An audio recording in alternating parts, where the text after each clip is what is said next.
എല്ലാവർക്കും നന്ദി. ഞാൻ ഇന്നലെ കിടക്കാൻ നേരത്ത് ആലോചിക്കുകയായിരുന്നു ഇന്നത്തെ പരിപാടി എത്ര പേരുണ്ടാവുന്നു. ഞാൻ ഞെട്ടിപ്പോയി, ഇന്ന് അത്ര ആളുകളുണ്ട്. സത്യം പറഞ്ഞാല് വളരെ സന്തോഷം. നിങ്ങൾ എല്ലാവരും വന്നത് എന്നോട് കാണിക്കുന്ന സപ്പോർട്ടാണ്. ഒപ്പം വേദിയിലിരിക്കുന്ന വിശിഷ്ട വ്യക്തികള്, നിങ്ങളെല്ലാവരെയും നന്ദി പറയുന്നു. എനിക്ക് എന്റെ ഉപ്പ കൂടെ ഇല്ല, എനിക്ക് ഉപ്പയെ കാണിക്കണമായിരുന്നു ഈ ഗിഫ്റ്റ്. പക്ഷെ എനിക്ക് തോന്നുന്നു ഉപ്പ സ്വർഗത്തിലുണ്ട്, കാണുന്നുണ്ടാവും. അതിനു മുമ്പ്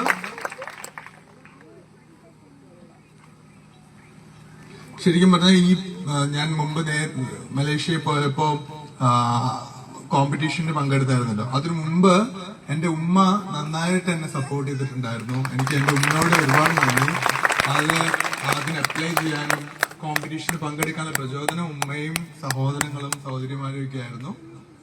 തീർച്ചയായിട്ടും വളരെ സന്തോഷം. അപ്പം വിസയ്ക്ക് വേണ്ടിയും പല കാര്യങ്ങളൊക്കെ എന്റെ ഫാമിലി സപ്പോർട്ട് ചെയ്തിട്ടുണ്ട്. നന്ദി.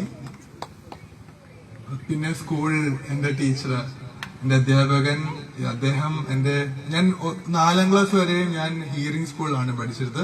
ശരിക്കും പറഞ്ഞാൽ എനിക്ക് ഭയങ്കര ബുദ്ധിമുട്ടായിരുന്നു, കമ്മ്യൂണിക്കേഷനോ ഒക്കെ ബുദ്ധിമുട്ടായിരുന്നു. പക്ഷെ 5ാം ക്ലാസ്സിൽ ഈ സ്കൂളിൽ നിലമ്പൂര് വന്നതിന് ശേഷം, ബഡ് സ്കൂളിൽ വന്നതിന് ശേഷം ഞാൻ വളരെയധികം പുരോഗതി പ്രാപിക്കാനും, ഒപ്പം ശരിക്കും പറഞ്ഞാല് ഈ ഹിയറിംഗ് സ്കൂളിൽ കോമ്പറ്റീഷൻസ് കുറവായിരുന്നു. പക്ഷെ ബഡ് സ്കൂളിൽ വന്നപ്പോഴേക്കും ഒരുപാട് കോമ്പറ്റീഷൻസും ഡെഫിന് ഉപകാരപ്രദമാവുന്ന കോമ്പറ്റീഷൻസ് ഒക്കെ ഉണ്ടായിരുന്നു. അത് വലിയൊരു പ്രചോദനമായിരുന്നു എന്റെ വിജയ വഴിയിൽ.